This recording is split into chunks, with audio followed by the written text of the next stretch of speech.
شروع کرتا ہوں اللہ تعالیٰ کے نام سے جو بڑا مہربان نہایت رحم والا ہے۔ حضرت مرثد بن عبداللہ رضی اللہ تعالیٰ عنہ کہتے ہیں کہ حضرت صلی اللہ علیہ وآلہ وسلم کے بعض صحابہ نے مجھ سے یہ حدیث بیان کی کہ انہوں نے آپ صلی اللہ علیہ وآلہ وسلم کو یہ فرماتے ہوئے سنا، قیامت کے دن مومن کا سایہ اس کا صدقہ ہوگا۔ تشریح: جس طرح سائبان دھوپ کی گرمی اور تپش سے بچاتا ہے، اور اسی طرح قیامت کے دن صدقہ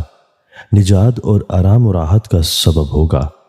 یا یہ کہ قیامت کے دن صدقہ کو یا اس کے ثواب کو سائبان کی شکل دے کر صدقہ دینے والے کے سر پر تان دیا جائے گا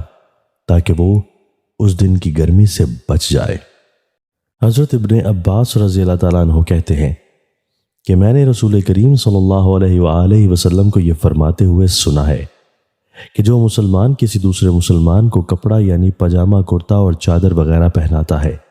تو وہ اللہ تعالیٰ کی طرف سے زبردست حفاظت میں رہتا ہے جب تک کہ اس مسلمان کے بدن پر اس کے کپڑے کا ایک ٹکڑا بھی ہوتا ہے۔ تشریح: یہ دنیا کا فائدہ ہے کہ اس کے دیے ہوئے کپڑے کا ایک ٹکڑا بھی جب تک اس مسلمان کے بدن پر رہتا ہے وہ اللہ رب العزت کی حفاظ و امان میں رہتا ہے،